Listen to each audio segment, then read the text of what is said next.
le taimile watine vaenga le tai au le o tatono le itulai ono i le tautua ma le aunanga ni si fungo Samoa le lua api le nei tai au fau o ngā tatono le nei vai aso le aso lulu nei o tato ulia aso lona ono le wasina lona lima ia e le tato savalinga ma le tato fulaunga le nei fo i tausanga lua afe lua sul ma le ono tau tala lava ma le nganga whaalo alo i whailo toi te tala lo ia o tātou whaasalonga le nei fo i tāo fau.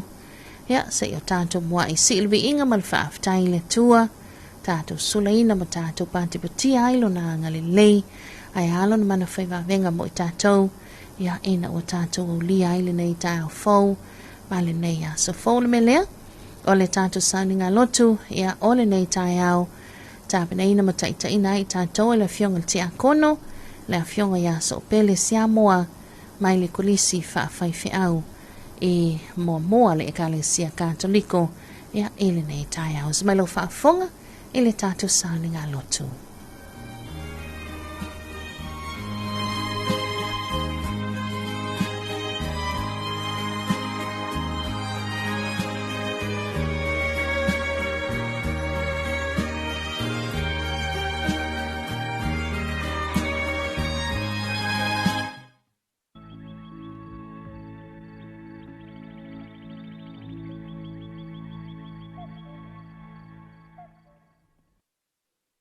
Samoa, o mai si tātou toi whaafo i vi inga i le atua. Sisil fu an man malo keriso, le suafo tama, le alo, ma le anganga pa ia. Tātou te talo, whinangalo pa ia o Yesu. Whinangalo pa ia o Yesu, o te mori atu i ati oe, au whatasi ma le whinangalo ma maa o Maria, o au tau talonga uma,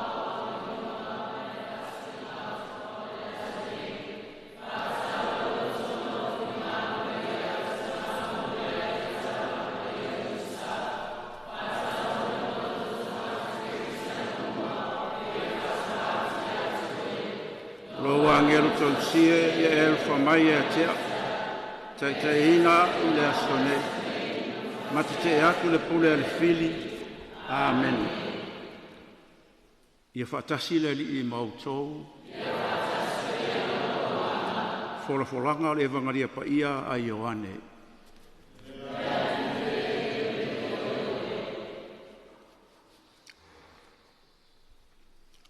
o le tu mau ia te au ma au ia te ia, o ia lava e fua tele mai.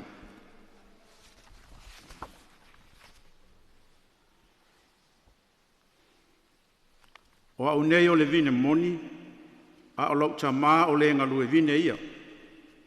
O la uma lava o ia te au e le fua, e a veseina e ia, a o la uma e fua, e teu e ia, ina ia fua mai ai a tili. Wa umma no fa maina o tau i le upu no tautala atua ia te o tau. Ina tu mawia o tau ia te au, wa ufo ia te o tau. Fa apei o le la e le mawhai o na fua, pe ana o ia, pe a whai le mau i le vine. Fa apei foi o tau, pe a whai tau te le tu mau ia te au. O au nei o le vine, o la o tau. O le tu mau ia te au, ma au ia te ia, o ia lava e fua tele mai. Awa e le mawhaia e o tau, o na whaia se me tasi pe a au le iai. A whaia le tu mau se tasi ia te au. Na lafo ina le o ia i tua, pe o le lala au, ma whao popo ina, o na wha poto ina i lea e tangata, ma lafo i le afi, o susunu ai. A whaito te tu mau ia te au. A tu maufo ia upu ia te au tau, o mea o malava tau te manana o iai, tau te ole atuai, o na whaia lea mō o tau. E vi ia lau ta mai le nei mea, pe a au fua tele mai. O na whai mai ele o mo uso. Wha pei o na alofa mai o ta mai ia te au. Wha pea lava o na o alofa atu ia te au tau. Ia tu maupea o tau, i lo o alofa.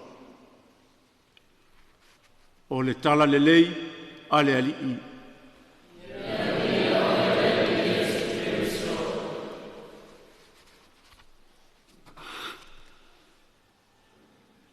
O le tu mau ia te au, ma au ia te ia, o ia lava e fua tele mai. E fua mai le la au le lei, ni fua le lei. E fua mai fo i le la au leanga, ni fua e leanga.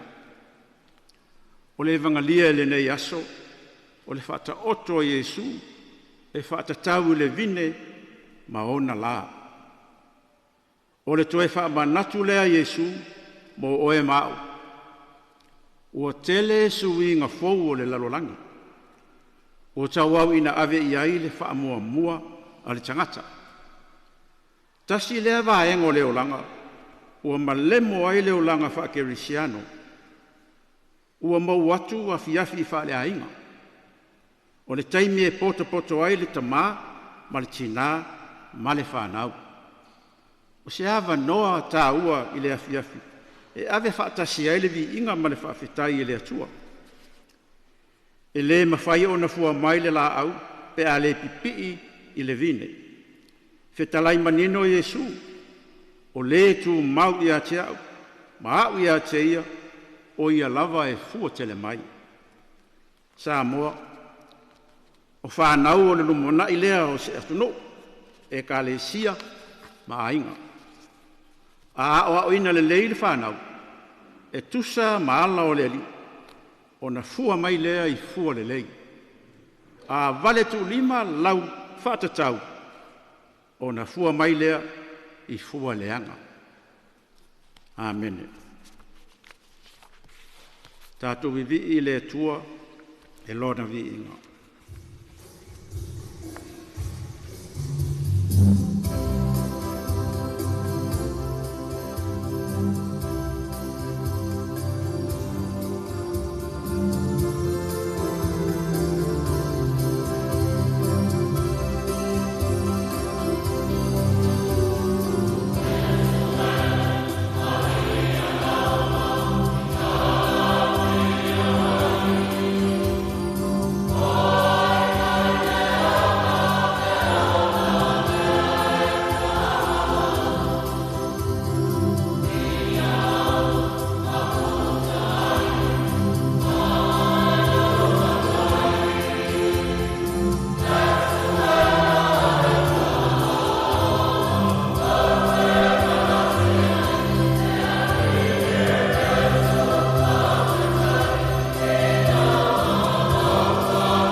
Ia whatasi le ali I mautou. Ia whamanuia mai le atua ia te autou. Umalawa I te swafa o te tamā, le alo, ma le anganga pa ia. Amen.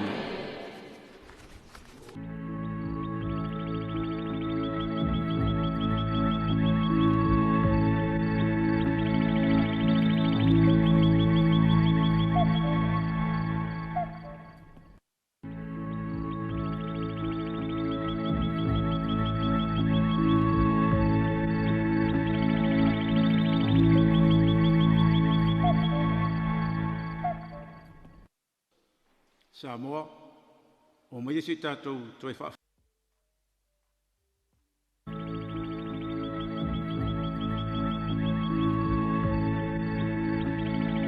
Ia, o le nāua whaafonga le tātou atunu o le tātou sauninga loto i le nei tai au. Ia, e pe ona ta ina i tātou e le fionga ti a kono, le a fionga i a Sopele Samoa, mai le kolisi whaafaifi au e le Kalesia Katoliko i le a fionga o Momoa. Ia, ma ua maalie whaafonga foi, ia, le langi lona vi inga le nei tai au e pe ona pesa ina malangina, ia e sunga ia wao ia mai se fo ia lanto fantua ia wala e ia ile tua ilona vi inga te tawai tato faaftaia mo tato patipatia langa le leiwa tele na wa mo i tato e pe ona tato mo le mowina ile nei fo itaia fo mo le nganga faaftai tele lava i lau fionga te akono lau fionga Sopele Samoa ia e tu sai fo ile tapina ina le tato taulanga wala tato vana nofo mo le tato tua ia mali talo ia sanga ia peana faamianga ile soifua ngā le lue ma le soifua au nei lana fe au malana ngā luenga ia awale whangotaina o le soifua whalenganga o lo tātou tunuu. Se mai leona wailu wati le o se fulu tono minute tene le tulai ono le nei tai au ia mana tutu ina atu nisi tātou whaafifianga whalenganga vi ingo le tua whamai el tātou sauni ngā lotu awhale ono tātou se mai amtalia pol kalame masani o le tai au Talofa Samoa. E whaka a sa mai whanga sa o le pongi sa tele ia le lava wa mata na mau atu e na ua tatafa mai fo i atu tau le leia o le nei tai au.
fatasi maya o te file mu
Talofa lava.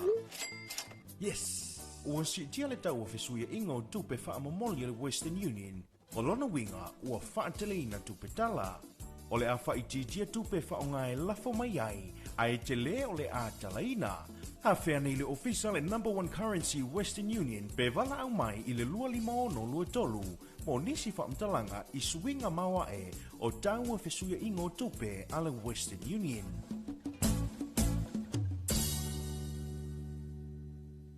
Le polka la me lo fiso komisio ngā ruenga le malo. Talofa ma le lau fufonga fia. O le sini au tu o le whaare leo o nanga ina ia vave ma ato tono le whaatinonga. Ma ia whaia ma le lau fufonga fia. Ia whaataua ina le whaare leo o nanga lau tele. Ma ia wha malo sianga tau sile tangata whainga ruenga uma le malo. Ai maise teime tau tuai mo le malu o le atunu. Ia mata ata ma wha alo. E whaataua ina foi fina ngalo whaalia. Ale ma malu o le atunu. E alai pepa fisili ma le ngaru e whaatasi ai. Ma le malu lau tele. O le nau ta inga. Ina e tuina atu se au nanga ma le lau fufonga fia. Ma le wha maoni. E wha mani e ina e so se tasi o le malu o le atunu. Ilona vave ma le lei ato otoa. Ma o nei swinga uma e a matamai ya oe. Wha ma ite swinga le lei. Talofa ma le lau fufonga fia.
O le taimile watine vaenga o le taia o le ua awhatara nei ma le itu lai ono. I le tautumana unanga le sifonga Samoa le lua api le nei taia o fau. Ea ma le nei aso fau a tātou au lia sole. Kore pisi o le nei taia. Le o tātou i ai lunga le tātou poklami Talofa Samoa. Ea e whaalo longa foi ma le tu mai pe o le tau au so swani. Langalonga so malo sil tātou pulenga ma le uwhainga ruenga a le Fexco Company. Ea, le fionga le lipule ya mulioa mai se fo ile loa o au nanga le Western Union, number 1 currency Western Union in Samoa. Ea, vapea fo ile lato tautua, male lato o nanga masani ile mamalu, male pa ia o lo tātou utunu. Ua mai ato tātou pesip senga whalenganga vi ingo le tua. Ea, le asafa mai ato ile tātou sounding a lotu. Ya ole nei tai au ya ale o tato i ai lunga tato waklame Talofa Samoa ta ona ile asalulu o ngā tonu nei va yasa pole asalona ono nei ya ole masina lona lima tato sa vale vali mai ai le nei to sanga rua fe lua solma leono vi ia ma fa aftaia le alofa le anga le lei ya olo tato tua ya o ma fai fo ina tato toe au lia manuia le nei ya so fo ya mana to fo to tele la to le ua mai mo mai ilongo tātou whaasalonga ilongo tātou penga te whailangi ia whaamalo soifua whalau whaamalo soifua sopo le nei tai au ia a tātou tala noa lawa le vi ingo le tua ia ua sala ina tātou tala noa ia ilona vi inga ona olona alofa malona anga le lei ia lea ua mafua nei tai au sa e tau whaamo tātou whai malolonga ia whapena fo'i ona ia mo nei upolitus ia sa le i moe e le itule moe lava ia le leo ma moe le leo ino i tātou ia e tātou malo lo le lava a talo watu ia ele mamalu mana walungo Samoa mai lava yonawa o tele se ipa iona iu a talo watu foi America Samoa ia ele nei tau la solua ia tautou mai lava ia i maunga tele se ipa ia maunga iti talo vanito toke lau nei tātou paanga mafuta mai toke lau ia malo soi fo manuia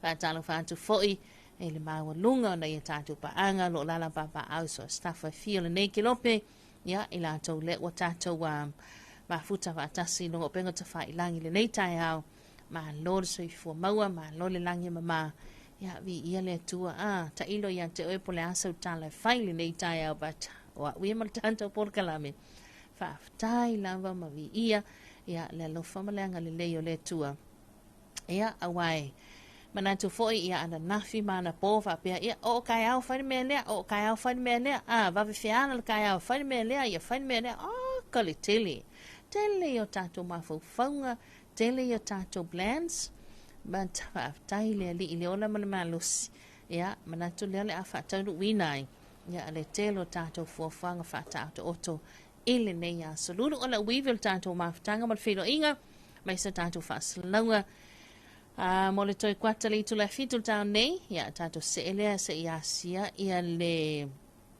tato reporti la tamai il talo tau mo sa mo toke lau o le tali tu la fitu fa fonga ile ruai fa saluna tu tato telefon mi vai fanua ia lona toi tu inatu pe atali tu la evalu le tau nei so o toi le mo tato porklame tato reporti le maketi funga le tato wasia ia pole astu langa pe ona il tato wa maketi funga le ile onga stono le neva ia so tali tu la iva ia ona tato tau ma vaile lungo tato penga te fa ilangi ia ona il tato fa salango tu sa o male teo fa va madoni sila pe atali iva ia e ala le tu ina mai o tato telefone ngana Britania ia mafanga solo to ia tato wa polo kalame masani ia o le aso fo ile nei o le aso tato polo kalame lo ile manuia ia o atina e ngaluea ina matanga mo failo tato o tunu o ile tu malei tu so o se atina o le au fai fa ato anga o le au fai la fumanu ia o le au fai fa asao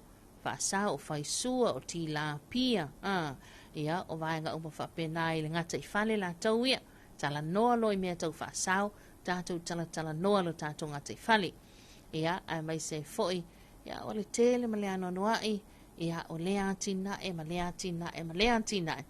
ia fa pena ona ia le tato poklame ia o le nei ya solulu ia ma fa awawa toi lava stai me le uli e tato wa musika ma tato pesipsenga ia ile tau mala unanga nei ia ale si fonga Samoa le lua piva talofanti e la tou le sunga ya Basilio Tevanga ma lol sui fomanuia talofanti le sunga ya Johannes Smith sui fomanuia ma lo le usu ia manuia le waso of Time John talofanti le sunga ya Bida le au moana good morning le lo mahuta mai misalato ainga nai malipone Australia talofanti le sunga ya Atanesi fa le au pepe tangaloa ia ma lor soi fo manuia vi ia le atu le nei aso fo le mahuta atu Wellington manuia tel au nanga nei aso va te tel lo sunga Tanesi ia manuia tel fo le nei tai au ia mai sel nei aso fo fuanga ia ua masani lava le uso matou fana ua onga ile tultuli le tal valu e matai tiu te mafaiva ia ilo tatu tudu ia mai se tulanga masani le ufenga luenga me pe ona ia ole va veao sa vali mai ai before 5 ia wa amatala wana pisi mai le tele ia tulanga pe ona ia le anga mai ele ngata la ufenga luenga ia mai se fo el moli mai ona fa na ia la toa onga wa inisi e uso mai lava ia fio anga mala fanga tua ia o taimila nei la toa la la papa au la talata mai tala fatai o apia ia o la fato a mata na la fai mai le taiao fato a mata ta penanga masani o le taiao ia lena palasi lava ia nai wanga foi ia ele pongisa ua mo mali atu ala manai o stasio va ainga masani le fo e masani ona va ai ile taiao ma le taiao o le tulanga fo ile le anga i mai ia tu salawa pe palasi nai timunga timunga mama fo ia nai wanga mama e va ia lawan to tele le manu le antunu we anga i mai nei le tul manu le pensula mundu ia la to fa manu stino which is ole manai of exercise fa lolo au fa pe me le siva nga pole an e ta ua e tā ua i le whai le wha malo stilo e wala tātou. Ia, tu sanga ngā umana tau sami o lau tina, o lau tau maftanga i le pō. Wha malu, ia, ka ngulu lua. E le ai a masisiwa inga wa ngale mwhainto i whaia. Ia, o le au ngāvo, i lau le exercise o le tai au. Ia, e anga i mai e whainga ruenga, o whea e anga i aile nei aso, me tālo loa inga, ma lava singa, ma fua whanga whanga solo. Ia, lai e te whaalonga ina le malosi lau tino, ia, ma le ato atoa le lei lau tino, ia, tulanga pe ona iai, ia, le nei tai au. Ai, o lea ua toi se fuluma le iwa minuta le tuen tali o le tula, e fitu tātou se mai, tātou whawhiwhianga, ia, ona tātou liu mai eilo lea, i se reporti la tamai il talo tau mosa momo toki lau, e le nei tai au tawa mateine o le kolisi mawulunga o le fifi malifa, ia, whapea mai le tu malo talofa, whawhilo e atoai, whatalofa atoai, e le nei tai au manuia.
Tabili watine vaenga le taiao le oto e se fuluma le tolu minuta le tana tali le tula e fitu palasiti munga ya ile maita watu ifafo atu tata ofisa le nei taiao tata se maile tata reporti la ta maile nei il tana tau ya mosa mo matoke lau ya befo ina tapi nei na le ofisa le tau mosa mo le vaia fa matalanga winga lolo wa le tau numero 5 mo lau fanua le atanu le na famawina le tau 5 ile vavia nei le so salulu ono o me luafe luono.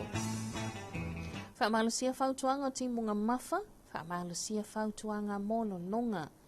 E uia lo va ia swinga mali o le tau ilunga Samoa, ai o winga susuma ma ale le tau o lo iai pia ilunga le atunuu, e a fua mai se fetaya ingo savili ma timunga lo ta oto i saute masasai. O au so savili ala into e lau savili mai mantu i sifo e ono fatupula ia wila ma fai tili le awa uli nei, ma e ono au mai ai winga a waoi ni sutaimi ma ti munga ma mawhai vaenga mawalunga. O nei tulanga mawalunga i pia lea wanoa e ono tutupu ai lo longa i vai tafe manufanga mawalalo e a fia mo fie. Ai mole a sola vaia, to ulua vasolo ai nei ti munga ma e ono ma mawha ai pupu i vaenga mawalunga i lea wauli fasolo atu ia i se taimi la fiafi. A fianga e ono alia e mai ai e timunga ma e mamawhai ni sutaimi pua wa masi se a wale no whanga mawalunga ma e lono vai no whanga i tafa te whaala e ono iai e le solo whapea no longa i vai tafe mano whanga mawalalo e malo no silfatu tau savili i taimi o timunga mamawha. O le whaitaunga lona lima na whamatalanga lolo wal tau ia mo lau whanua le tātou o tunuu. Here's our public civil weather information number 5 for our Samoa. Issued by the Samoa Met Division at 5 o'clock on this Wednesday early morning, today the 6th of May 2026. Heavy rain advisory is still valid and flood advisory is still valid. Although easing weather conditions are observed across Samoa, most and unstable conditions persist as convergence zone lies to the south and east of the group. The prevailing most northwesterly winds flow may trigger thundery activity this afternoon, bringing cloudy periods and heavy downpours, particularly over highland areas. This maintains the risk of flooding in rivers and low-lying vulnerable areas. As for today, expect some isolated showers with brief heavy falls over highlands in the afternoon and a few thunderstorms possible. Potentially back for Samoa, periods of heavy downpours with poor visibility, foggy and sleepy roads over mountain passes and ranges and pulling near roadsides and waterways, possible landslides and flooding in major rivers as well as low-lying areas, strong gusty winds during heavy rain. E alena o le valo I alena le ofisa la vai tau, whaitaunga lona lima, ia o whaamatalanga lolo wale tau, ia mono tātou o tunu, a o le talane il tamu vahengo sa mua lena whaamawina, a whalima na vavau nei, o se vanga vitai ingo sa wili mtimunga lo ta oto I saute ma sa mua, mai a waoa ao, timu e a fia ila tunu I niso taimi. Fautuanga malam ta inga, fautuanga timunga mafa lo whamalu sia pia mo lau whanu umo sa mua, fautuanga mo lo longa lo whamalu sia pia mo vai tafi mino whanga mawalalo e a fia ngo fie.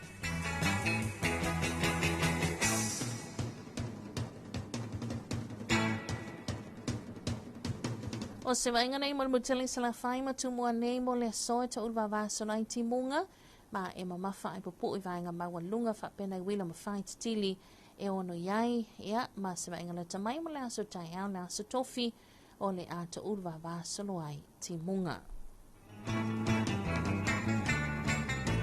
Tata se mai tala tamo o ngā sami mga te whale le ato nuu, ia, le afo ina whaamawina le ofisa wa ai tau, I le afa le lima, I le vavea neise I au lira vana wanga le bua na neiwinga le tau, o a wasawili lai to I lau lo a fiai o ngā sami o Samoa. Vainga nei ngā te whale ma o ngā sami I mātū, ea, whapena fo I ma ngā te whale ma o ngā sami saute mo le so. O le angile lai to lau sawili mai mātū I sifo sulima lua sulu kilimita le tuna, o ngā lumau mai lua le lua ma le awha mita le mawalunga, ai moa tai au, o le angile lai to lau sawili mai mātū I sifo, e se fulu I le se fulu 5 kilomita le itula o ngā lumauma e lua I le lua ma le awhamita le mawalunga. Very blessed good morning once again, Samoa. Here's our morning issue forecast issued by the Samoa Division at 5:30, and that's on Wednesday early morning situation. A good range of sun lies to the south and east of Samoa with associated clouds and showers affecting the crew at times. Advisories and warnings. Heavy rain advisory remains in force for all land areas out Samoa. Flood advisory remains in force for all major rivers and low-lying vulnerable areas. For both the Border and Hawaii for today, some isolated showers with brief heavy force over highlands in the afternoon and a few thunderstorms possible. And for tomorrow, some isolated showers.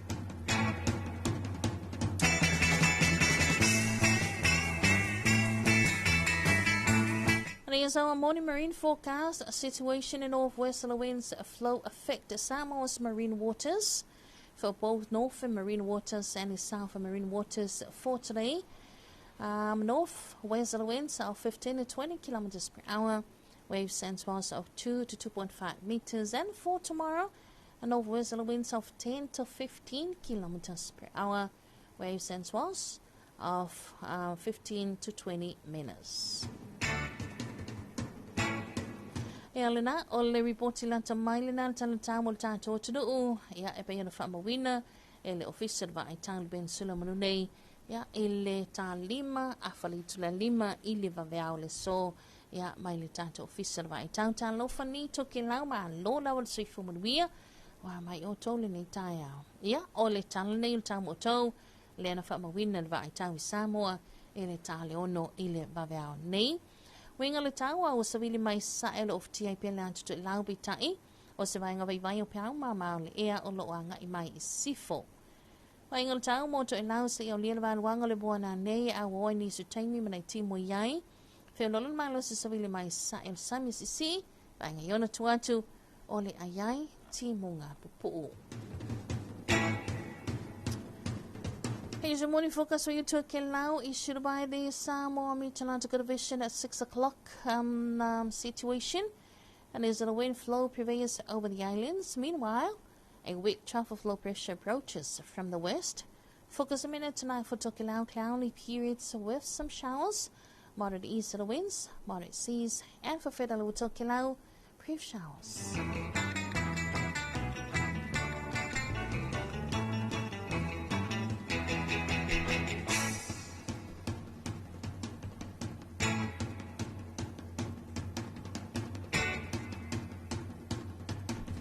Ole tamule watini vainga le taiao le otoi ono minuta le toa Natalia ya ole tu la me fitu fa fango fa le tatu tunu me sene tatu pa anga toke lau ya ile report la tamaile na talan tau mo to e pe ona fa mawina mai official va I town ben sula munei ya ile nei vo taiao ya vata se fo ina man talan tau ya mo se tatu watu mo tu o yo toke lau ile nei taiao se sene fa poponga afale tula lima ile afiafia na nei. Ia afaina wanga mai lunga la telepona fa wausu mai o palasi tele timunga ia ina mai tawa tu fafo tu tata ofisa. Ina wato 5 minuta le to ental fitu mai alfa fianga malo best le vaiva tatu se mai le wifi fa sala na tatu telefone mai vai fa.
O le whawhiwhiangana ne vaenga le tai au, whawhelo i atu, ia ina ua tātou le tu le fitu, ia tātou se mai le lua i whaasarau nātou tātou telefon mai vai whanua, tapena ina, hufonga ina, ia ele sunga mato ai nei sāko.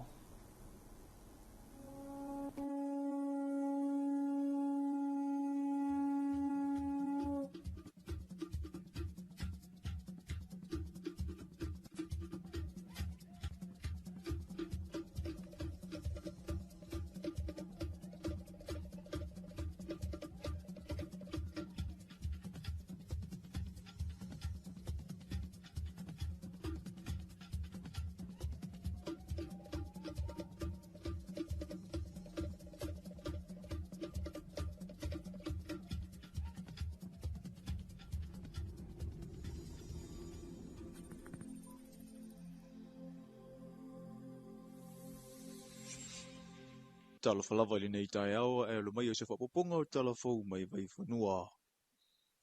I tala a mata, sa mua le ipu o le taamilisanga tele, e langi i le taalunga si o me mafa, le asa tani malo ai le vai aso ua mawai.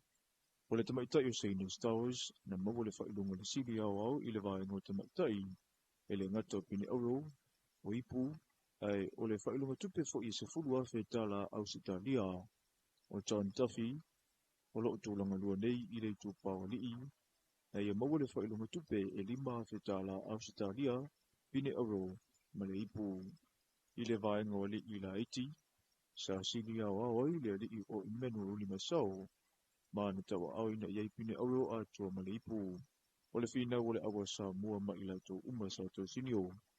Sa tula ima iai le au whai o pine auro na o lato maua i le lua se furu ma le ono, se fulu ma le walu pine siliva, ma le ono o pine apa menea. Ele ngata ilea na maua fo e sa mo le whailunga mo le au le tupa o lii ua maua e tau mawhinga i le tauvanga o te tele. Le no la tau maua i le iputele, ma le lua se fulu a whe tala au sitalia. O le au tamaitai na o la tau maua le whailunga le au ua tu ma tila tau mawhinga, maua i ma le la tau ipu wha pere lua se fulu a whe tala au sitalia fo i. Mo le silafia, o le aso to nai ua mawai, sa tufa ina i le whase furua whe tala, ia i lato uma sa whaima abefu o Samoa i le taamusanga.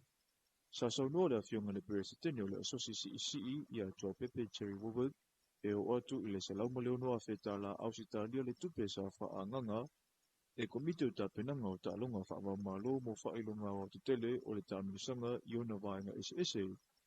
E leo se tapenanga na whaingo fie ma na apa fo i le asosi o taalonga Samoa e meise le asosi si i ana pa anga mo se leni. A whai o lai kau ke au sia le mele o le kakae o makakia ma ia ma records longo wingo lai anga i e rumat pokalak. A ko se sira ko kele fo le au lai ki o le wa anga vaa. E maua pige u ia ko kele o le au nei se fulu o kausang. Se fulu fit kausang su val kausang. Ko ikikia e o makua wedunga ko le. Lua se fulu por kol se fulu.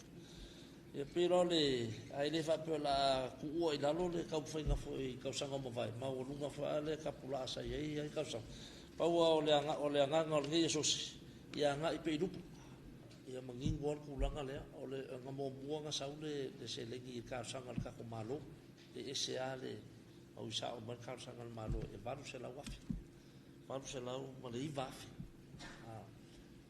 ia so o ro mar ka sanga le IBFC le sa kadia mal IPFC le fitu se la wafi o le kako pakeki o ka vanga a ko ki kia 2 milion e to se fulu su yule au si ia sa mo o sa fonga mo ta longa ma lo le tau pulenga i le masino yula i le tau sanga nei ma e fai foi si maurunga o le tulanga o le kapeteni o le au ia sa ne le mau junior sipaya John Duffy e la matafi St. News Towers anoni fomui fai to sia se wow Jack Opelonge, Emmanuel Ulimasau, Masafulu se wau. O ila tauia o sa whangai le mai ai, o le taamilisanga sa whaatutaia i le waia se watu nai. Sa maua le whaataranoanga mastasio i lato nei mai a sauno ai, e ui o talia i si taamilisanga i whafo mai i lato e ono sa whangai le toa whalapito i lunga, mo ta alunga atunu o le tau pulenga. Ai na te whaafita ia pēa vaenga, o lea uamawhai o na ia au sia. Io la ngonga ia u io le fia. Io o sila le fia le va ia ko le koleng fakasi mo le uso. E po se foi koleng mo e fofo ko felisi uso. Ia a wale anga iluma misika longo lo iluma ia mo. Ia lo wo qualify ia wa ia koleng malusia a wasi ngisi fasi ngama lusi. Ia a wa kapinga ngamo le kamo pelo. I le whailo inga matusitala na saunoa le susunga le whaia unga, nā te whawhitai o le langolango o tū o le au o le whalitupe leo tangata anu o Samoa o malo le malo, ko luse mumu. Ulenga o tine mu ma whaelawelawe e tupu whaafo sei, le au talavou e whakasa sa o le whata, o a unga, ma ila tō umana belo aso e whaamumue, o na ua moli mawina le le ai o singa sei, ai o manuia tau o le mga uma. Ua whaopopo isi alanga o e langolango ina i le tūlanga tau makete o tina, e pei una whaasolo atuai i le makete o loo whaatawina i ai savalalo. I le taimua ai o le whaala potoputunga o malo au whaatasi mo tina po le UN Women, e una ia le soifua manuia o lea i tūpā. Ua whaingo fie ei una fōa i masini whaaleo te leo ma le tane vai, whaatasi mai si vaenga ua whaalelea i le makete o ia. O le tasi le nei o taunu unga o le whainga pa anga le nei whaala potoputunga, o le malo o Samoa e tau wala i le ofisa o whainga whaiva, o le malo o Ausitalia o lo awala mai ei le isif soani tau se leni, ai o le whaala potoputunga fo i mo polo kalame tau wati na ea malo au whaatasi le UNDP. E le ngata le tuma malo tele, o le mawopea o se leni, ai o le te atu fo i sa wanga e o itina ona o le uti o le whaaso a tau tamau a inga, o le alale na o le wha pisa pea o nei tu a inga wha maite. O le tani vai, ia o le aso soantele le au whatawia, nei e motinoa, le lava o le suawai mma, mo ngaluenga i astaitas. O le aso soani lea i le wha mma o vaenga o lo fola ia tatawia, tau sia le tumu maa soifo maloloina. Whamaina o mea whaingaluenga. Ma whalea atili ali saunga le mu. O le tango fia ina o iam fi ngota o lo whatawina tato maketi. O le tato masini whaleo te leo, ia taltonu ea o ngā te le mo le longolongo puyali o le au whatawia. Ia e maise le malo le atunu o lo ngā solo mai tato maketi. Nei eno sila fia whasi silanga tāua. E au fia im whamtalanga e winga whanga i ina tato maketi. Lapta inga mo saunga le mu tala o tau maisi whasi silanga e sosoani whatulanga ina lei o ngā luenga i le aso ma le aso. O le tasi vaenga o lo tau mawhai le porokalama e fo ia, o le uti o apunoa e mawe te maktai, e wha oa ina i o la tua au e ala i tūlanga i tau maketi. This regional initiative spans Fiji, Samoa, Solomon Islands and Vanuatu, with a shared goal to ensure marketplaces are safe, inclusive and non-discriminatory spaces that support gender equality and women's empowerment. This event highlights the strength of partnership between UN agencies, government ministries, development partners, and most importantly, the communities who power Samoa's markets. It shows what is possible when we work together to deliver tangible, community-driven impact. Sa awaitina umolo whaatinoina whainga tau maketi ma le sa ili o tupe, e peo le whaatawina o whingota mai a i le tau awina o le Hawaii. This market plays a vital role in livelihoods, food distribution and social connection. For many vendors and their families, it's far more than a place of commerce. It's essential to everyday survival. On my visits to this market, I've seen it with my own eyes. And women make up the majority of the vendors here. Their income supports families, pays school fees, and strengthens community well-being. That's why the improvements being recognised today matter so much. O le maua se maketi saunga le mu ma soifua ma loloina, o le mawhai fo le nao na si iti o whaiva lo whilima i la tau o lo whaongaina le neisi o si umanga. E to atele i la tau i Samoa, na maliliu lava o au na i le ngātuenga e whaafesanga i maleafi, tau mawhaia tu e whaasauina soifua, ai o neto tino fo i te mio mu, ma whaalawelawe e tutupu whaafuasei. O le nei lava le ngātuenga e mo mia ai toa e au na maleloto a toa, e o fole soifua ina ia whaasauina nisi i te mio whaalawelawe. O le aso whao le masina o mei te usenga te itasi, e patipatia ele nei whaiva, ma ila tau o lo wha tino ina. I le te leo le whaata ua le malo i le isi le nei tūtino o ana au nanga, na whaia i le sauninga lo tu wha fitai. I le ofisa utu o le pūlenga o tinei mu ma wha lawe e tutupu wha afuesei ia pia, na mai whaata sia isui mai ofisa o tinei mu umai le atino u. E amana ia le tautua o lo o la tau wofo i le atino u i le lua se fulwha i tūla. Fitu aso o le vai aso. Sa iai le minuto le file mu, na sa o mai le potoputunga, a o whaatino le tūla i wha aloalo mua li i matamaita i na whano la tau soifua, a o au na i le nei matata. O le au tū mo le aso whaapitoa ti nei mu le nei tau sanga. Ta i mua i le saonga le mu. Si itia le tali atu. Ma ua tala whea unga tele mo ngā luenga mamatatia. Ua au sia le nei vai tau e le tātou pūlenga. E au fia ai le whaalau tele ina aloa ia o le maenga o au nanga whaapitoa. O ta avale ave ai ngase. E peo na whaamao nia le kāpeneta i le tau sanga lua o lua 5. O le nei matatia o se ata manino lea. O lea ngā i pea i luma o lea mana ia o le pūlenga. E ala i tō mai o si itia. E o fo ina tuai le au nanga ato atoa i o tātou tangata.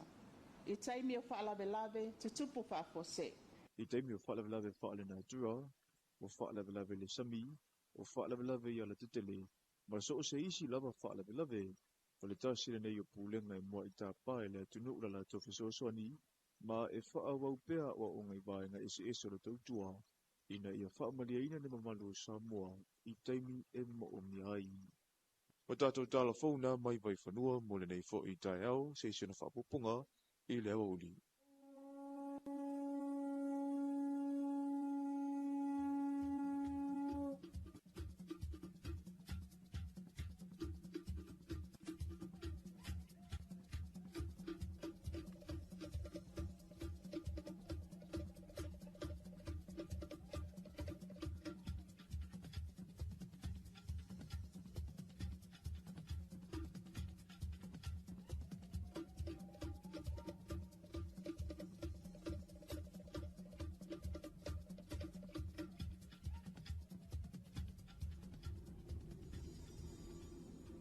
O le taimi le wantene vaenga le tai au le ua se fuluma le 5 minuta leo te le tu lai fitu. Ia ua whafonga manino fo'i ia le tātou au whafonga i le lua i whasalawina atu le nao tātou telefoma i vai whanua o le nei tau le asalulu ia le beona sa tabanina ia e le sunga matau e nei sa ako mai le tātou telefo team ia malona toi whasalawina atu pe atali tu lai valu i le tai o nei sona whapoponga tuli loa ia le tali tu lai se fuluma le lua ia i le awa ule le so. Ia, ai whaatala watu, pea whai o nā ua usu mai fōi maanga mai lunga le tele, ia mai tauina tulunga pisi, pea ona iaile nei tai au, ia moni mai fōi nei whanau ia la taua au onga, ia mai se fōi le usu mai le malo le ufai ngā nuenga, ia malawa singa se SM4 whanga pea ona iai, o le lawa tātou te iai le tai au susu, ia ua maa se e lunga le tele, ia i lo wanga i mai, ia whai mali, a tala watu i fōi mali tātou poklami Talofa Samoa, ia se vaenga si sa fia ngai mga luenga matiu te pongi sa ua mau atu ia o maile nei tai au le o tapena manava o ready manava nisi ia ma lol tawa tai ma lol nga lue ia anga levo ile ndi ifenga malo longa le nga lava ia lava le malo lo mau fa silinga malosi ia etoe a matali ai tu te ma favor ia o le poana nei ai da se mai fa o tato fa vifianga ia o le nei time le tai au ia ai se ia o swalvali atu tope mal tato wa report le market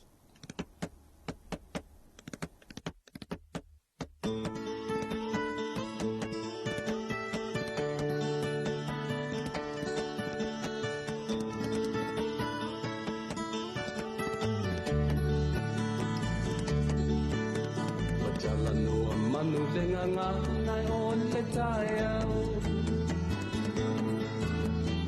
Ame o le la ua punitia po i tuau E sau malu e wha susu i lawa la au Sa sala le punga la au mata la uau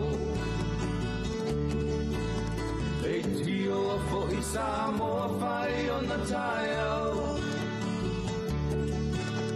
E amatanga o le aso whao popo o le o langa E tai au nai matani uwhea ngai ma le ata E tala le lei ua so o ai nei Samoana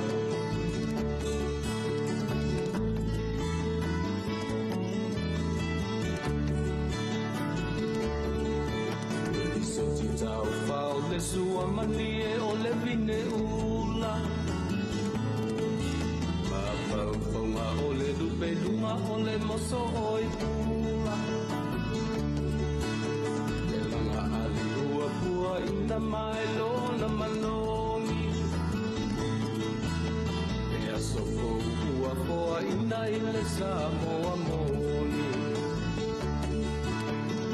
Tio fo i Samoa whai o na tai au Le amatanga o le aso whao popo o le o langa Le tai au nai matani uwhea mai ma le ata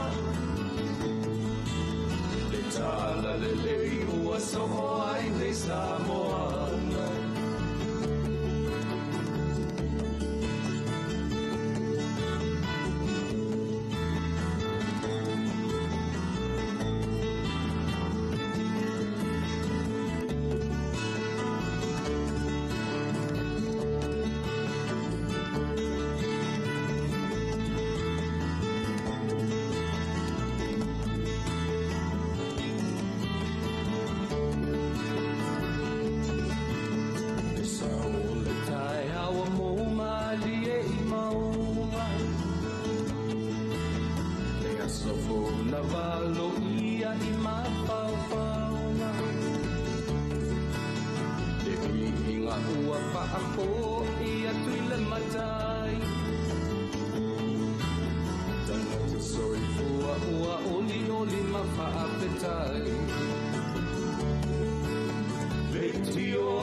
Samoa whai o na tai au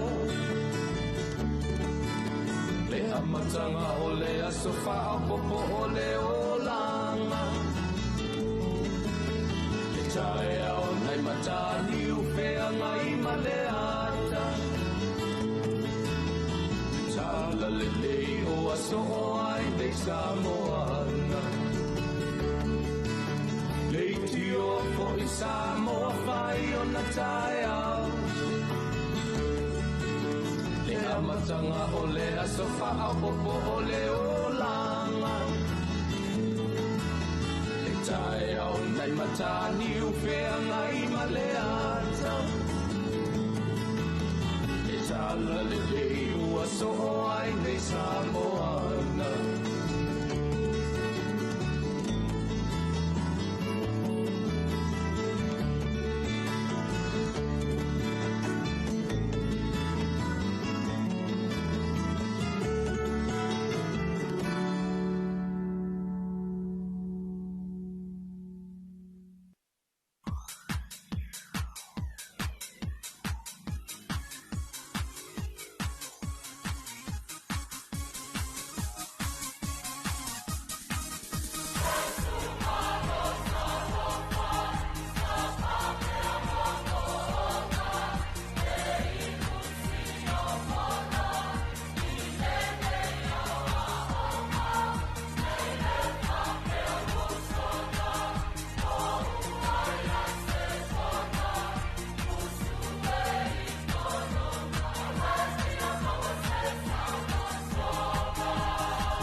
toina, o fea e usu po ye.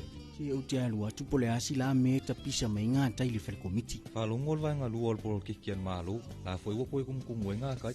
Mananga te le ala, awano le leia le si taru sanga ia e mosi masini fo ile e bidi a ila au. Te lo se whalo lolo mau i masini yo. Ui papa, ke haru sa o alai vai teli, ile whalo loa mo whatoanga. Te mawai masini le lei, masini anga ta o oi e kuai. Tai te le lava, o te alua tu lai le whare komiti taru sanga ia. No o ti e lo le i vai tele se i mata i e masini. Fiu mai lo ia tātou la lai funga lei, vai tele wha peasa le longa mo le motu tele i sa la fai. Pe wala au mai fo inu numero telefoni 225 251 o wha peasa le longa i le 5-3-1. Pe asia se fo ilunga o penga ta whailangi i le mātou Facebook page. Samoa Agriculture Store Company Limited. Samoa Agriculture Store, helping you grow.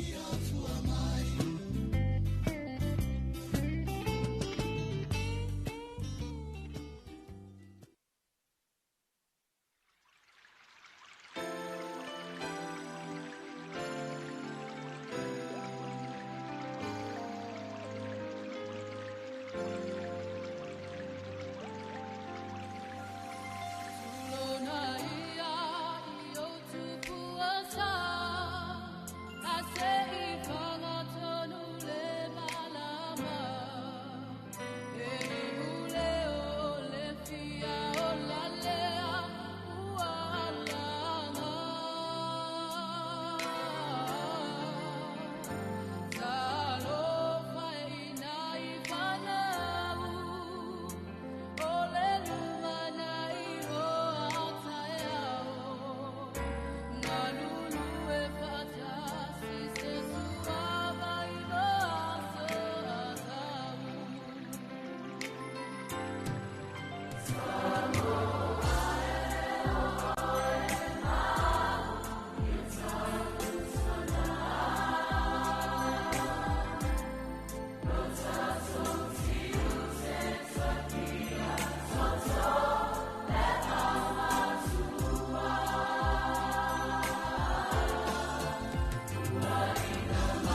le polkalame lo ofise o komisio ngā ruenga le malo. Talofa ma le laufofonga fia.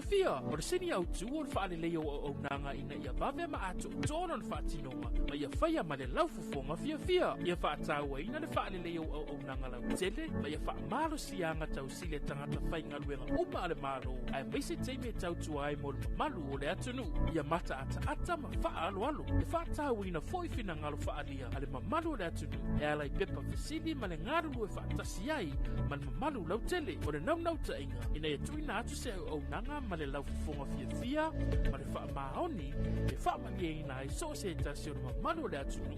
Ilona vave ma le lei ato otoa ma o nei swinga uma e a matamai ia oe whaama ite swinga le lei. Talofa ma le laufofonga fia.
Talofa lava.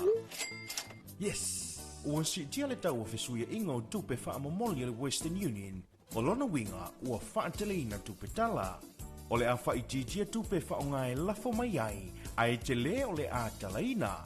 Ha whea nei le official and number one currency Western Union pe wala au mai i le 250 mo nisi whaamtalanga i suinga maua e o taua fesuia ingo tupe ala Western Union.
Toke ai le tualo, ai le ana palai le mo.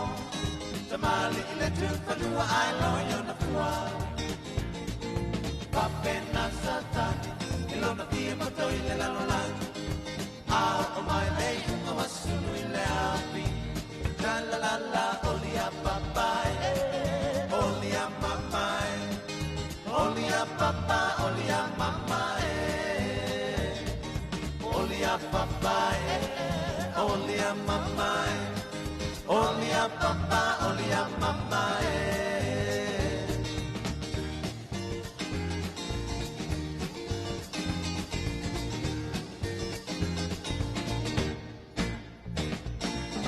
I live to a Lord, I live a pala, I live more.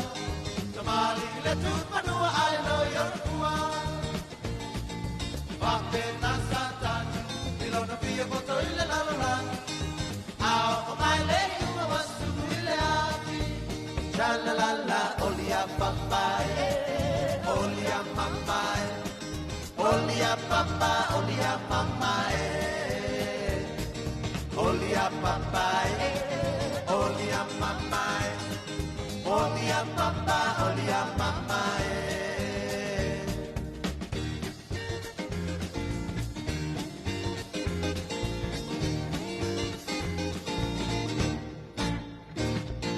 Wa,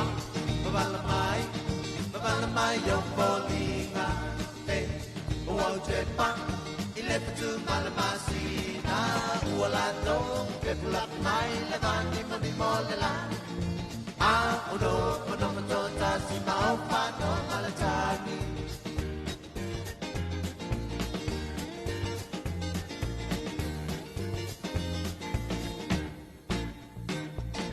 Be oso vale te wi kumala au. Ua patu mawina ilone mapapa. Ua puaina le manongi ole sawane ale taula. Was a loud town, let me see a love mama.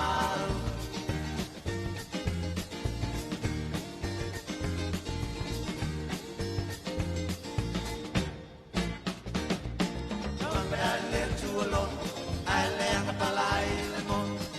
The Mali, let you Panua, I loy on the Pua. Bapena Satan, the on the Pia, but the Ilalang. Out of my lake, I was to be laughing. Shalalala, olia papai, olia mamai, olia papa, olia mamai, olia papai, olia mamai, olia papa, olia mamai.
Talofa lava i lenei tae au e lo mai o se whapoponga o talafou mai vai whanua.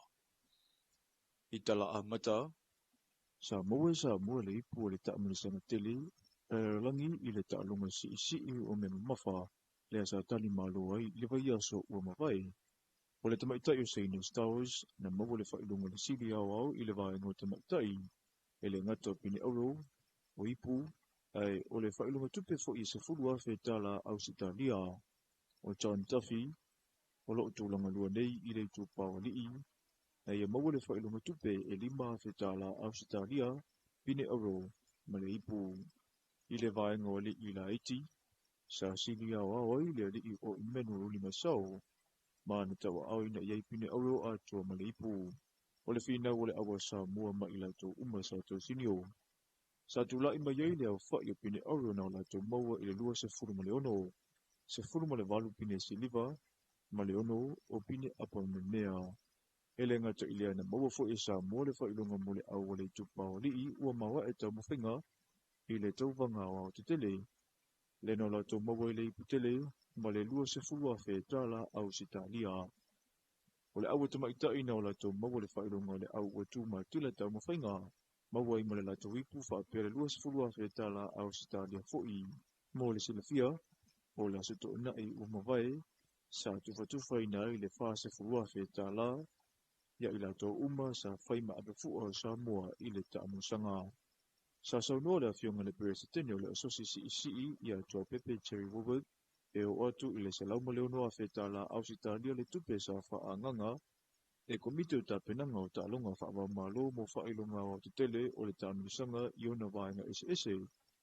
E leo se tapenanga na whaingo fie ma na apa fo I le asosi o taalonga Samoa e meise le asosi si I ana pa anga mo se leni.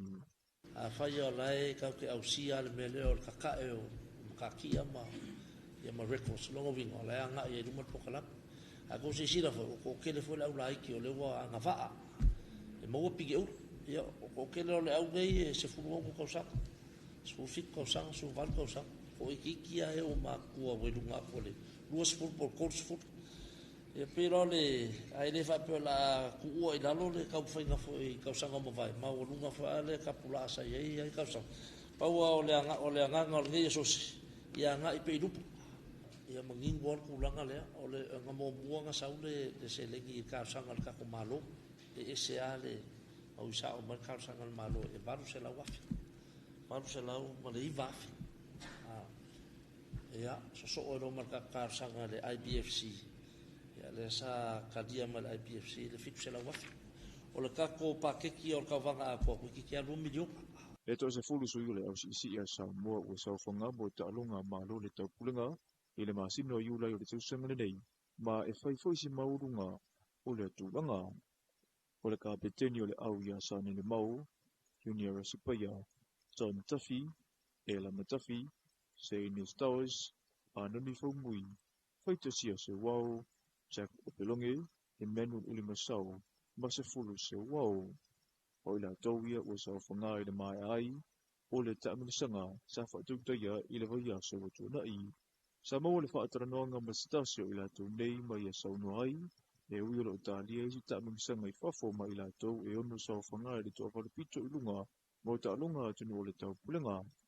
Ai na te whaafita ia pēa vaenga, o lea ua mawhai ona ia ausia. Io la ngonga ia u io le fia. Ia o isi sila le fia le va ia ko le koleng fakasi mo le uso. E posa foi kolengi mo e fafau ko felisi uso. Ia a wale anga I luma misika longo I luma mo. Ia o lo wo qualify ia wa ia koleng malusia a wasi ngisi fasi nga malusi.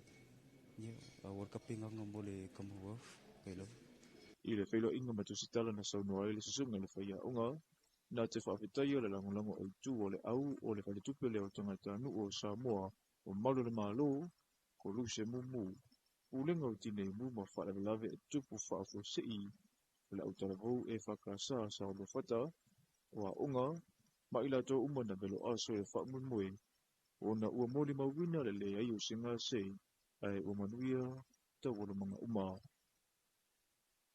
Ua whaopopo isi alanga o e langolango ina I le tūlanga tau makete o tina, e pei una whaasolo atuai I le makete o loo whaatawina ai savalalo.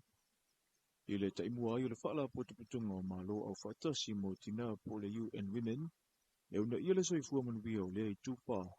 Ua whaingo fie ai una fōa I masini whaaleo tere leo ma le tane vai, whaatasi mai si vaenga ua whaalelea I le makete o ia. O le tasi le nei o taunu unga o le whainga pa anga le nei whaala potoputunga, O le malo o Samoa e tawala i le ofisa o whainga whaiva. O le malo o Ausitalia o lo awala mai ai le isif soani tau se leni.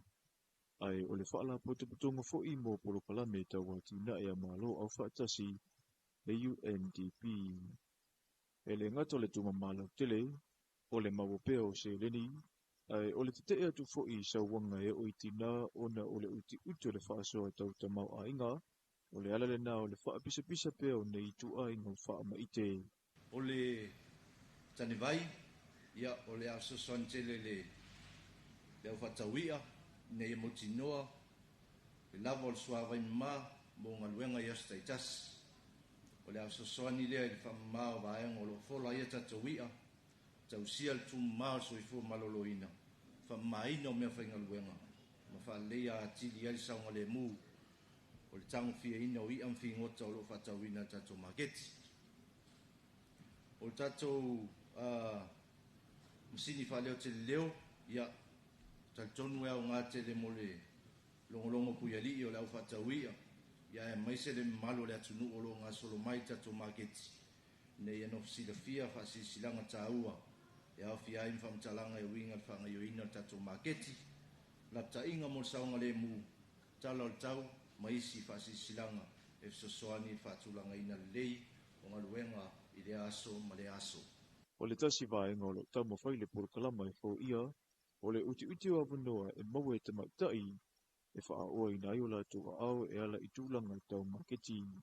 This regional initiative spans Fiji, Samoa, Solomon Islands and Vanuatu, with a shared goal to ensure marketplaces are safe, inclusive and non-discriminatory spaces that support gender equality and women's empowerment.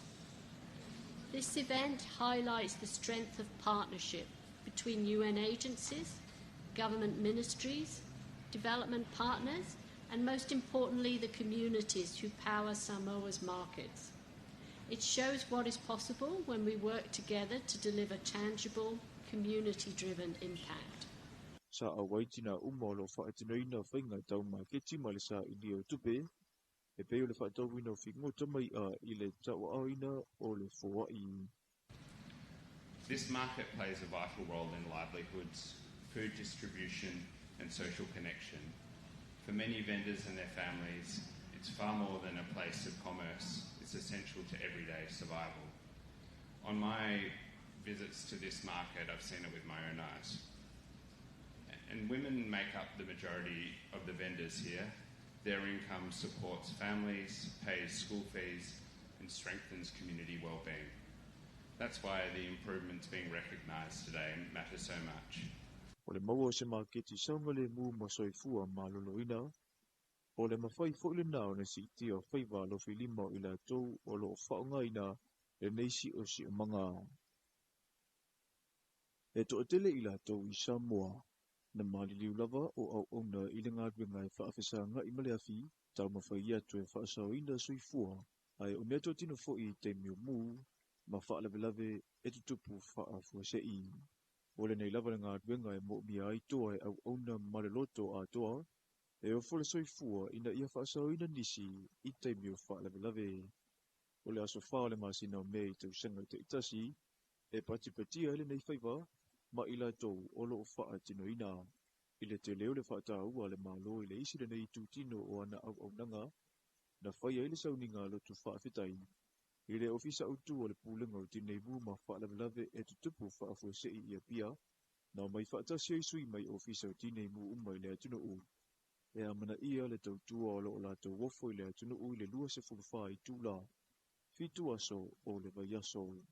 Sa iai le minuto le file mu, na sa o umai le potoputunga, a o whaatino le tūla i whaalolo mua li i matamaita i na whano la tau soifua, a o au auna i le nei matata.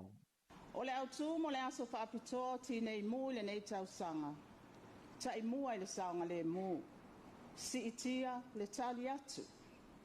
Ma ua tala whea unga tele mo ngā luenga mamatatia. Ua au sia le nei vai tau e le tātou pūlenga. E au fia ai le whaalau tele ina aloa ia o le vaenga au nanga whaapitoa. O ta avale ave ai ngase ngase. e pei ona whaamaonia le kapeneta i le tausanga lua o lua lima. O le nei mataatia o se ata manino lea, o lea ngā i pea i luma, o lea mana ia o le pūlenga, e ala i tō mai, o si itia, e o poi nā tuai le au nanga ato atoa i o tātou tangata. I taimi o whaalawelawe, te tupu whaafose. I taimi o whaalawelawe whaale nā tua, o whaalawelawe le sami, o whaalawelawe i ala tutele, ma so o se isi lava whaalawelawe, o le tāsire nei o pūlenga e mua i tā pae le tunu ura la tofi soani, ma e whaawau pea o o ngai vaenga ese ese o le tautua, ina ia whaamalia ina ne mamalu o Samoa, i taimi e mo o miai. O tātou tāla whauna mai vai whanua, mo le nei fo i tai au, se isi na whaapopunga, i le awa uli.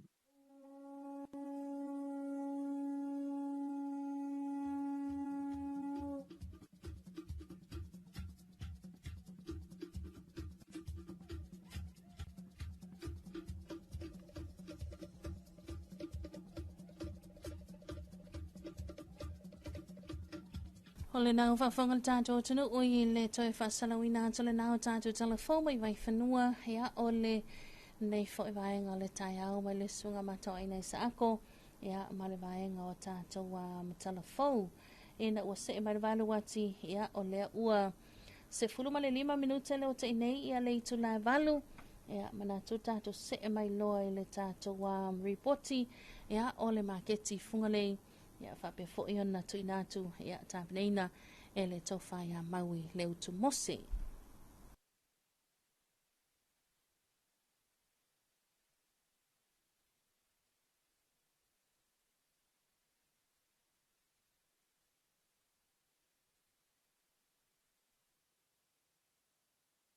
E whaatalofa atu I lau mai mo mai Samoa le nei fo I vaenga o le tae au. O lea ua awina atu I a tātou whaasalaunga mai I nei le maketi I funga lei. Ia wafoi I a le whaasalalawina ia o fua whaeleleanga le au whai whaatoanga o le olo o whaatawina le tātou maketi I funga lei. Taimi nei o le o taunu umai le tātou wala ata le TV iwa ma le 2AP le si ufonga o Samoa. Tele le mea mata I nei I le maketi I funga lei. Tele le talo ia o le whai. Tele le mea mata ia whaataisi fo I mafuala au whaisua mafuala au aina. Ia le taimi nei se I maa sa vali atu ma au shoni I le pito lea po o le ale tūlanga o ia I tātou mea mata ma tātou fuala au ese o lo whaatawina le maketi I nei funga lei. O lea ua o mai le tātou polokalame I luma le whaatau ngā talo nei o tau sila mai I ai le mānaia o le mea mata la popo a talo ta I whā ta I 5 talo I le tau talo. Ai luas fulu tāla le tau mai I alafua le whaatau ngā talo lea tele fo I le au whai. Fia tau le au whai? Tolu se fulu tau le au whai pālangi. Fase fulu le au whai Samoa ai ale ta amu. Luas fulu tāla le tau le misiluki. Fase fulu ta amu. Luas se fulu fo le tau o lesi au whai pālangi. Io tolu se fulu, fase fulu whai Samoa ia male fase fulu le ta amu. Ai luas fulu tāla le tau o le au whai misiluki. Ia o tauna o tātou mea mata ia sila mai ai pe a whai o nei tau sa ili se mea mata a wā fo ile tau singa o le ainga ia po o tali fo ini malo lea fo ia mawal tau ufi le mawal tau ufi taimi nei se I masa vali atu I lesi pito ia inisi fo I o tātou fua whaele leanga leo te wa ai atu I ai ia wale sila fia al tātou atu nu ufi kawar ka ufi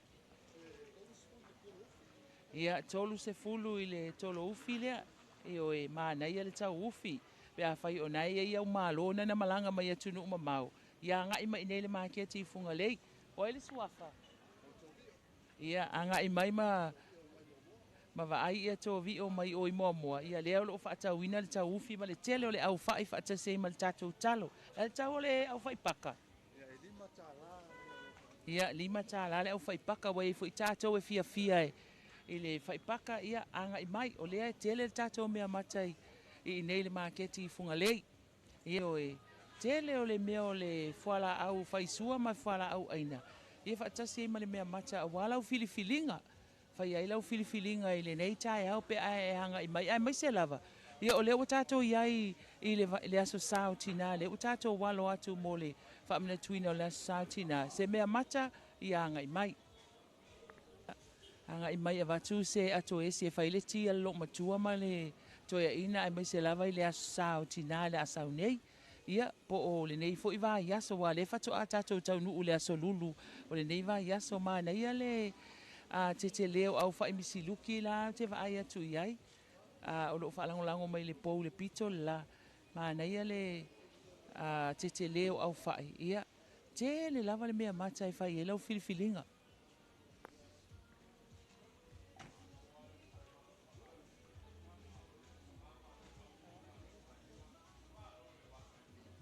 Si fesa o lau talo. Salani. Ia. Lau tau le tau talo. Luas futala. Ia. Sila mai tātou watu nuu I le lapo poa o tau talo nei. I oi. Ai luas fulutala. O le talo mai oi salani fale a lili. Ia anga I mai. Fai lau whaatau o wale a sao tina. Le ai mai tau watu. Ia. Tele le talo. Ai luas fulutala. Lava le leia I ale a inga le tau talo. Malo sai fua. Ia. O le e fia kau kalo. Luas fulu. Mai fia lau talo. Ia o le talo la lea mai si umu. Talo mai fale a lili lai luma. A o I. O le talo lea mai si umu. O ele suafa. Mani noa. Maliunga. Maliunga ia lea. Ai fia tau o le tau popo. Se fulu ta la tau o le tau popo va. Ai tele le popo. Ia ai mai se fo I o le tau uli lai tu atu. Ia lea fo ia maua le uli e au ngā mo le ainga. Ai mai se fo o lau whaasoa le neiva I aso I le anga I atu la sao tina. A whai o nesa ili se tau popo I whai leo mula sa. Anga I mai nei. I talo al tamalea ia maliunga mai oi. I si umu leo lo whaatau ina I tai au nei. O le tau wanga pe a whai o nesu e le tau wanga e. Ta tau ele ni ulunga fo I o isi whata ia le au whai o loa ia. Ia maua le sasalapa. Ia o le whaipula. Misi luki. O le paka. Ia o le koko Samoa. O le soko I o e tele o le whala au whaisua e au ngai whai le kuka wale soifua maloloina. Ia o le au whaipaka lea. Lea eva ai atu o le tau o le si au whai Samoa lale e valus fulu tā la. I o e. Ia o le tau o le au whai pālangi lea e onos fulu tā la. Lea se I tau wa ai atu po i ona ia mea mata ia au tau na le pipi I ai. O le tau o le au whai pālangi e limas fulu tā la le tu si ai. Ia. Lea fai o te wa ai atu o le maua le tau ulu. Le maua le tau ulu. Malota ma. Pia kau ulu. Tolu se fulu. Ia. Le maua le tau ulu tolu se fulu.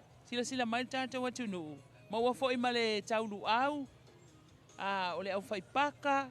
I o e tele ia ma le au whai pālangi. Ia maua le tau ulu to o telefo I a inga ia malanga mai fafo o lea e fia tau sami le ulu. Ia anga I mai nei tātou maketi funga lei o lo o whai e lau filifilinga pe a o mai nei. Maua fo I le tau wanga. I o e pe a whapea o naisa ili se tau wanga te tau ele niu I le asa o le umu. O wale asa o tina.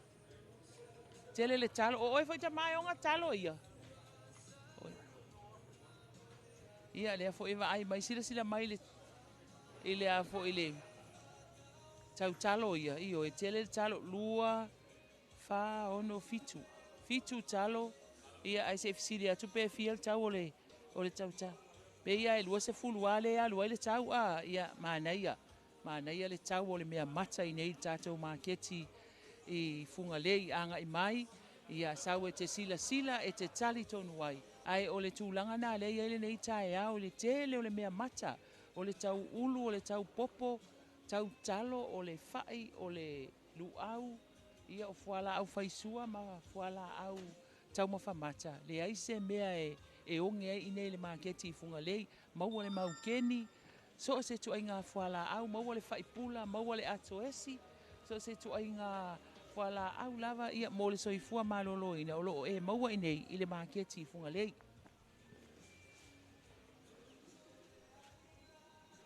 Ia ole na ua mai ma whaafonga o tātou atunu o tātou li poti le maketi i le nei tai au le aso lulu. O le aso lona ono le nei o le masina o me lua afe lua sifulu ono. Ia ole taunu unga na o tātou li poti le nei tai au sila mai tātou atunu. Tele le mea mata, tele le fuala au faisua, tele le fuala au aina. Ia so se itu ai ngā tau mawhai te maua i nei. Ai le lei lava lo wanga i mai le maketi funga lei e te maua ai. Ia mawhai e lau filifilinga. Ia i le mea ngata ai, ma e tali tonu ai foi. Ngata ai lo manao i le mea wa e filifili ai whaatauina. Pe a whai o nai tau sa ili se au whai, tau sa ili se talo, tau sa ili se tauanga, tau sa ili se popo, ia olo o maua umalava i nei, maa kia ti funga lei. Tātou li poti nā se i au lia le tai au le aso whareile o le vai aso nei, tātou toi wheilo ai. Ai mō le taimi nei, manu tele ina le nei aso Samoa, soifua.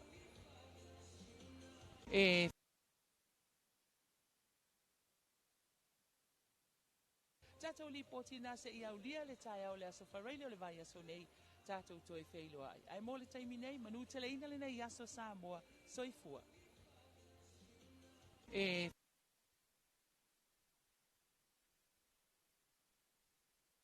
Ia, ole na ua whawhonga le tātou atunu mai mō mai fo le tātou reporti mai le tātou maketi funga le nei tai au. Ia, le peona sa whatu tai atu e le tau whai a mau i le utu mose. Ia, i le tele ma le ano noa i fo i fua whai le leanga. Ia, e peona ia isi o tātou maketi funga le. Ia, ole fo i wa whata simai le tau whai a mau i sisi. Ia, ua fo le tātou puklame Talofa Samoa. Ele nei tai a malo so i fo manuia malo le usu lo to famaui. Ia, malo fo ile so i fuata Filipepe malo le taua tai ma le fonga fo i le nei tai au mai lava ile tai au se sengi ana le la ia se i o mai le nei tai mo tai au le ususulu ma na ia le la o senga ia mata ile ma na ia o susulu mai o le la le nei tai au vi ia le ali. Ia o pe ona sila mai le tatu atu no fa fonga fo i fa to amai atu li poti le market. Tele o le mea matata fili. O le talo, o le fai, o le ufi, o le ulu. E o e so se tu ainga. E o lai fuala au, fo i e faisua ma fuala au tau mawhamata. Matua tele a, o le fai pula o le esi, maukeni, ka pisi. Soko. I o le soko, mātango fie i o le maketi funga lei. Ia, mo le tato atu nuula ala e ta pena le a sautina. Ta pena se umu ia pole kuka. Ia nga il maketi funga lei te maua umai ia fua fa ele anga ese na le au fai fato anga lo fa wina le maketi. Mana ia. Ia a ole a foi. Ole na mai ta watu ilunga na au mai foi se fe autostusia stasio tamaita. Ola to o pese agent foi lea au mai atu risi tangata ta fa mai mo mai fa apea ole wale ta pena fa mo fo ile ole STA pol pulenga tangata ta fa mai mo mai fa ole Samoa Tourism Exchange le fa tau sanga taitas yo le lan fa apea mai ia tourist o vale le tele la pisi i ta fa ala tono Samoa. Ia o e watu whaafautuanga i fo ia. A wā o le matafa i oile alai whea ngai ma le tele o awhio anga ma komiti tu mama. Inu ma awhio anga. O le wha mama ina o ta whaala. Ta te wa aifo ile le male alofa o mai nei ia nai tina. Ia mese o le maa losi o le nuu.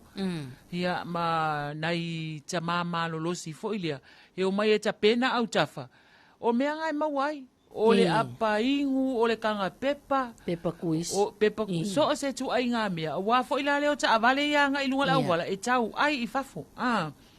He ila le aso na o mulimuli atu ai tua stasio ta avale. Na uma na tau sami. I nato mea ai lai ai atun ta avale.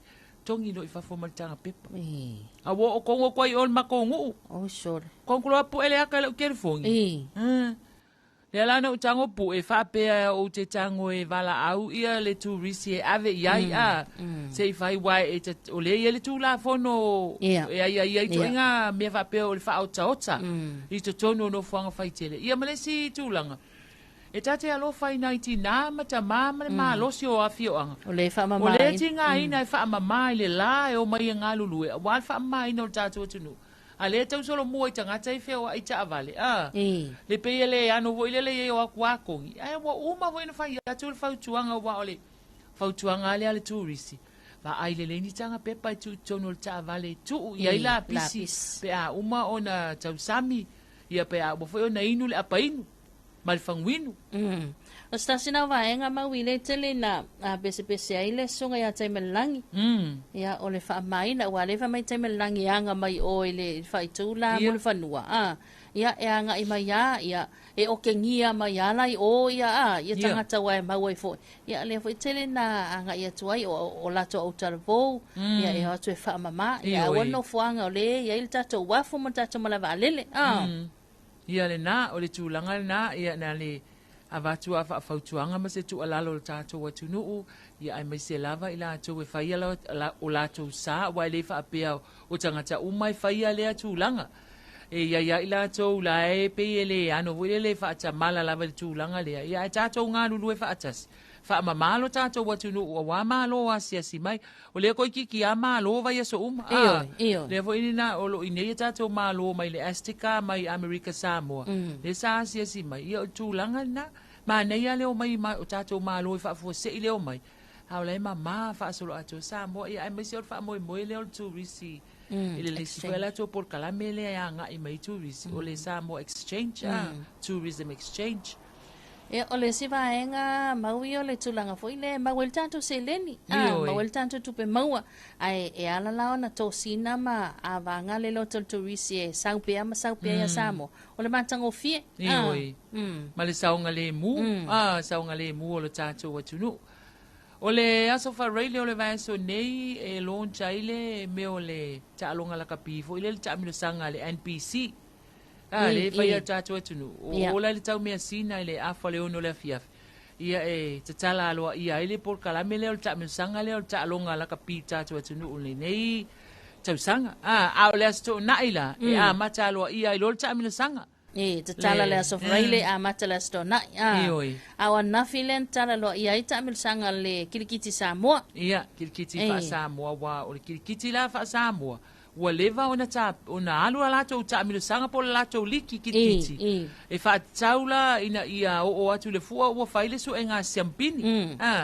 Ia o isi la taalonga la o tele o mailoa. Ia i wai tele taalonga i whaile taimile o le tuto tasi. Se fuluiva le au whaile taalonga. O le au kirikiti la vai le taamilo sanga liki kirikiti a maui man whafonga mai le tanto aturu. E 5 sulu au. Tolu sulu ono au a lii. Ai sulfa au tamaitai. Le lana sawo ka koe va aia koe ia solo vo ingai e lato toninga ma lato la e o la te ke va aia koe tele au mai o to fai tu.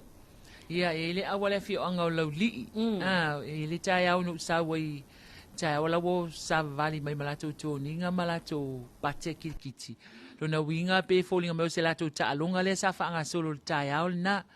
Ia e sa le ia o matou foi wasa ele matou au ia le sa u teina la faluko sa u polo mamau ai ia sa u polo mamau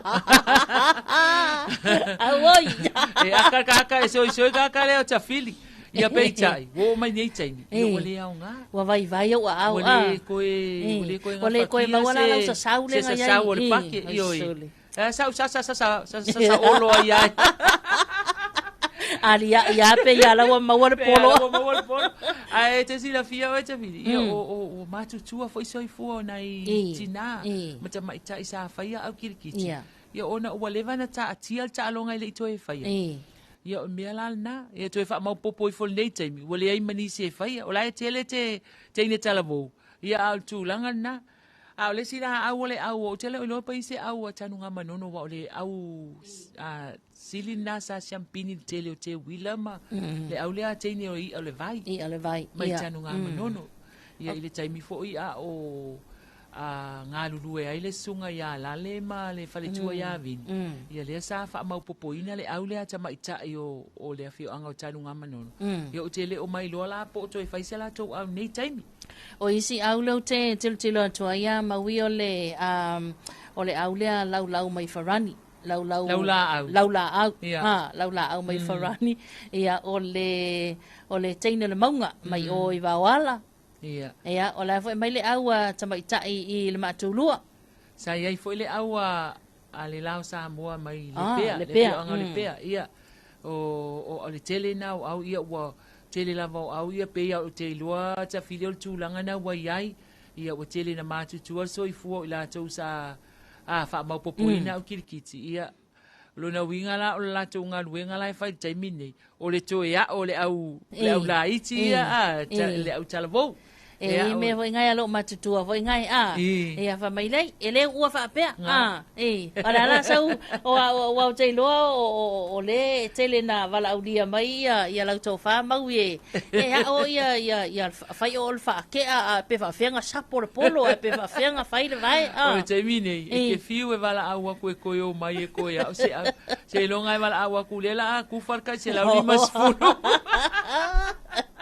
vai le sau le to le solo la to ai le ko mai mawangi kai mi e o mai e faingi me mo ele se me mo wai oi sel ai le lo o le tau atia e foi sinata longa va tai fo tato malo tai fo tato malo le to fa wa e wo to la langa ta alonga nei ia wai mo ia o ta alonga na masani mai tato mo tunu wai e foi upo e fai ta alonga nei ia la mulumu ia sia mulumu mo e mai na tulanga pe ona ile toi fa e ai ole male toi la langa mai lunga kilkiti Samoa ia wai pe ole wa mo tua o le no mai ana o kilkiti palangi kilkiki la nga le fai ia la ko pulo me vala foi ngai luma safety e ka vai le tino ia o kako kilkiti Samoa oi le ai e ngale ia solo male ali solo mal miti aku ia fusi lo la male hulu foi ngale pe o skailinga atinana ia mau